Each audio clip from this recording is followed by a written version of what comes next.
सुबह सवेरे ही पहुंच जाए वहाँ पर इससे पहले कि बारिश हो। लेकिन हमारे जो दोनों शप्पू और सख्त लौंडा है उनका अभी थोड़ा सा सुस्ताने का मूड है। बड़ी मुश्किल से इन दोनों को उठाकर बाहर लेकर आया हूँ घसीट के, लेकिन ये लोग जो हैं वो मानने को तैयार नहीं हैं।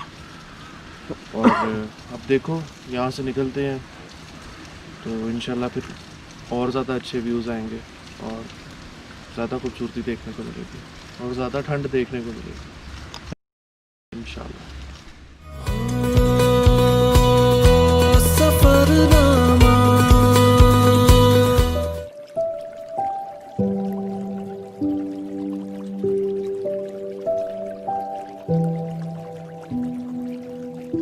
सुबह का ये खूबसूरत मंजर,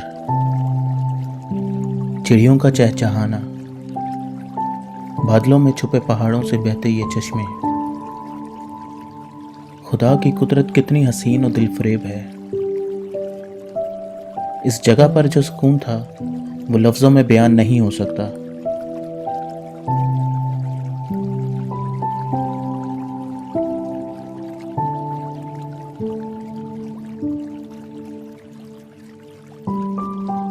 खैर ये है कगान वैली, लेकिन इस सफ़रनामे का दूसरा दिन शुरू होता है एबटाबाद से। तो चलिए एबटाबाद से शुरू करते हैं।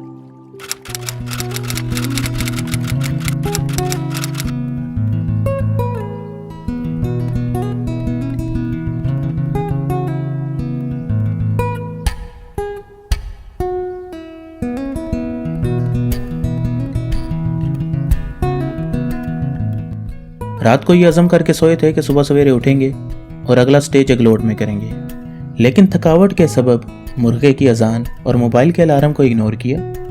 दोपहर 12 बजे उठे, अपना सामान पैक किया, चेकआउट किया, सामान लोड किया और अपनी मंजिल की जानिब चल दिए।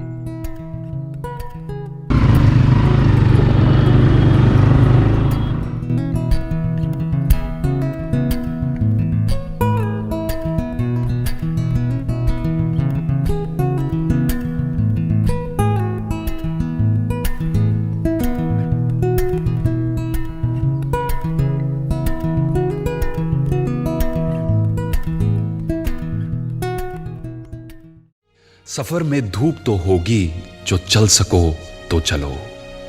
सभी हैं भीड़ में, तुम भी निकल सको तो चलो। इधर उधर कई मंजिल हैं, जो चल सको तो चलो। बने बनाए हैं सांचे, जो ढल सको तो चलो। सफर में धूप तो होगी।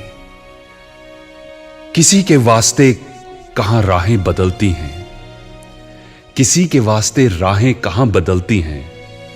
तुम अपने आप को खुद ही बदल सको तो चलो। यही है जिंदगी, कुछ ख्वाब चंद उम्मीदें। यही है जिंदगी, कुछ ख्वाब चंद उम्मीदें। इन्हीं खिलौनों से तुम भी अगर बहल सको तो चलो। सफर में धूप तो होगी। इस सफ़र के दूसरे ही दिन हमें धूप कुछ ज़्यादा ही लग गई थी। मतलब हम तीनों ही डीमोटिवेट हो चुके थे।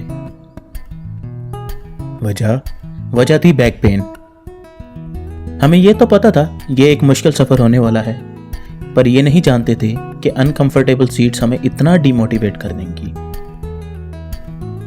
दिल और दिमाग में एक अजब सी कशमकश चल रही थी। दिमाग कह रहा था कि प्रैक्टिकल होकर सोच, ये पेन तो कुछ भी नहीं, अगर आप भी ना रुका तो ये एक्सट्रीम हो जाएगी। चुप करके बाइक वापस मोड़ और घर को चल, वड्डा आया तू बाइकर।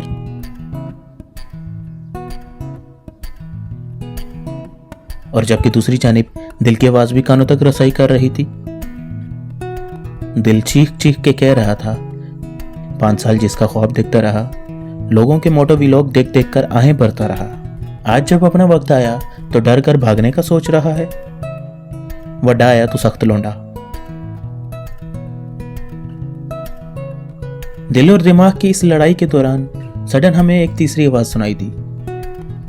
देखो भाई लोग, तुम दोनों बाद में लड़ लेना, पहले मुझे कुछ खाने को दे दो। और यह सदा आ रही थी हमारे पेट से। बस फिर इसी सदा की तकमील के लिए हमने भी शाह होटल मानसेरा पर ब्रेक लगा ली।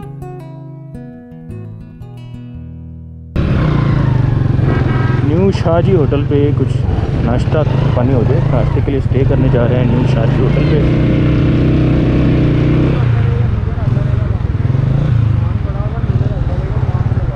अच्छा किधर लगाएं?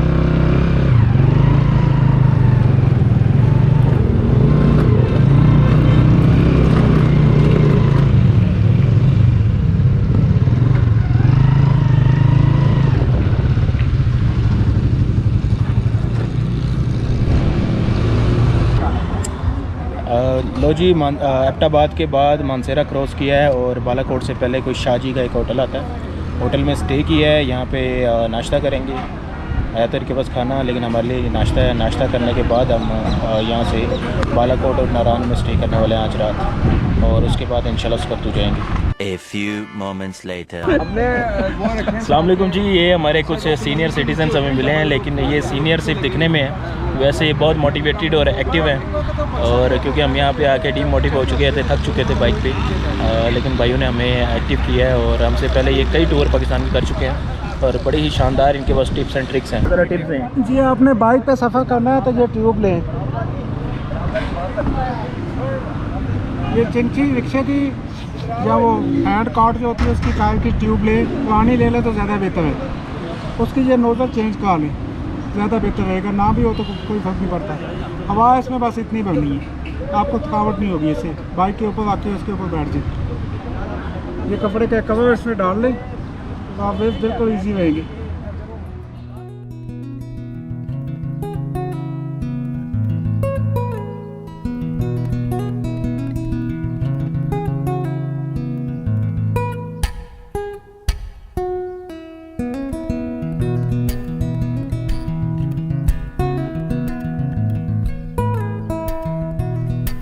कहते हैं किसी चीज़ को सच्चे दिल से चाहो तो पूरी कायनात उसे तुमसे मिलाने में लग जाती है। पहले तो ये सिर्फ डायलॉग लगता था, लेकिन अब ये हकीकत लगती है। हमारा शाह होटल पर रुकना, इन सीनियर सिटीजन्स का यहाँ आना, हमसे बात करना और हमें एग्जैक्टली वही टिप देना जिसकी हमें सख्त ज़रूरत थी, ये महज एक इत्तेफाक नहीं हो सकता। बोले तो कुछ तो गड़बड़ है दया। खैर, शाम के 5:30 बजे हम फुल एनर्जी के साथ शाह होटल से निकले। रास्ते में रिक्शे की ट्यूबें ली, अंकल जी के नुस्खे पे अमल किया। फिर तो हमें ऐसा लगा जैसे प्राडो की सीट पर बैठे हैं। जिस बंदा खुदा ने हमें इस प्राडो सीट से मुतारिफ करवाया, उनका नाम था मोहम्मद आसिफ। आसिफ साहब, अगर आप देख रहे हैं तो आमिर, हसनैन और मेरी तरफ से आपका तहे दिल से शुक्रिया।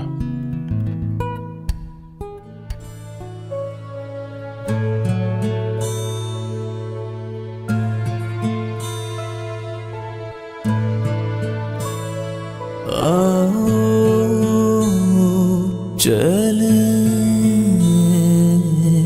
निंदिया के पार, आओ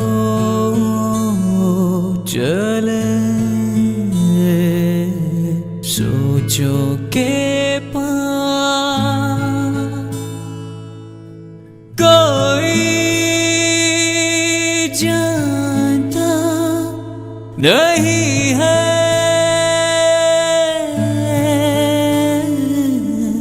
खाली आँखें, खाली ये मकान।